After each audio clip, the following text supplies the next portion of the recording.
So what I've done is just allowed you to introduce yourself, and I've just done some reflecting and wanting to understand and empathising.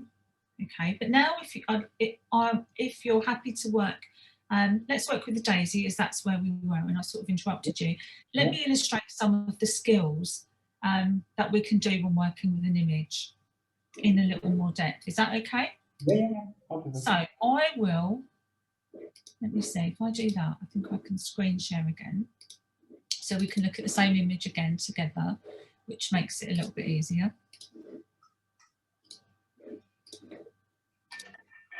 Okay, so have you got the image there that I'm looking at? Yeah, we got the image, yeah. And you can see my cursor, yeah? Yes. So, okay. I'm so sorry, I forgot your name. I can only think of you as Daisy now, and it's not Daisy. Charlotte. Sorry? Charlotte. Charlotte. Sorry, Charlotte. It just went out of my head. Okay, Charlotte. So, you said something about this daisy, but I'm wondering, as you look at it now, what stands out to you? What do you see as you look at this daisy that you've drawn? It seems a bit clumsy is the first word what comes to mind. Clumsy, okay. So there seems like something clumsy about this daisy. Do you recognise that? I was going to say, I think maybe not clumsy, but maybe it's not very well thought through in regards to maybe like size and perspective in the drawing, but also the fact that I'm quite conscious that I don't tend to rationally think decisions through, that I normally go straight in. So I don't take a lot of time to reflect in regards to my thought process, in regards to options or decisions. I more act than rationalise. Okay, so you really recognise that and understand that that's saying something about how you are. And I'm looking at the parts of the daisy. Can you tell me something about the parts or the colours? What do you see? What do you notice? I was going to say then it's probably the most focal point happens to be the pollen. This part? Yes. Okay.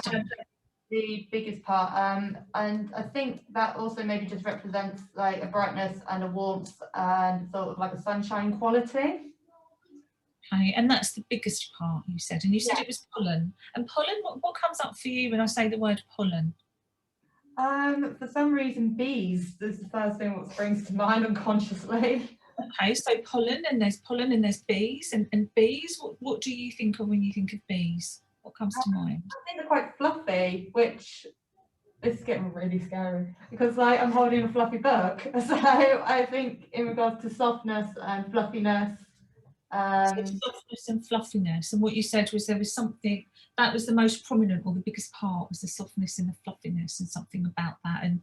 And I saw you say it was scary and you've got fluffy. So I guess you're recognising that that's something that you connect with. Absolutely. And the part here, what would you call that? This part here?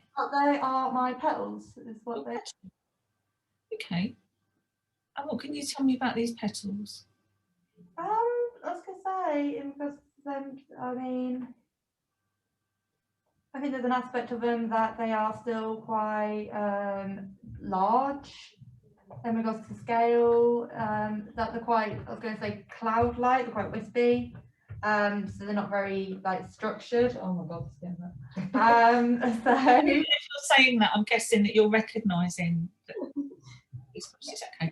So as I'm looking at this part that's sort of, you know, quite the flower part, I'm noticing this part here. What would you call that? That's a stem. Stem. Tell me something about stem. What do stems do? They hold the weight of the flower. Okay, and this stem, what do you notice about this stem? That is a lot thinner than probably the actual weight of the flower. Okay.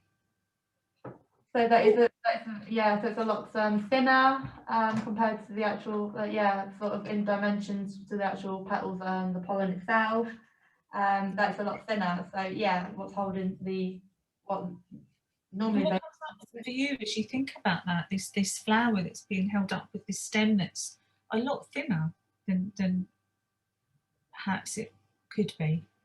I think What's coming up for me is what's recognising in my personal life that I'm actually holding on a lot of weight of probably other people. I'm taking on board a lot of weight of other people and their feelings and their emotions in my personal life. Okay. And this part here at the bottom of the stem? That's a leaf. What does leaf represent for you? What meaning does leaf have? When I think of leaves, what's coming up for me right now is things like autumn, so things like change of seasons, but mainly change. So change. Yeah. So it And how many leaves does this have? has one. My drawing has one leaf. Okay, so it has one leaf, one change. Yeah. Yes, it does. Yeah. And it's connected to the part that you said was connected to. I don't know. Yeah. So yes, this all making a lot of sense. Yes. Okay. So, if you were going to sum up the message that this has for you today, what do you think it's telling you?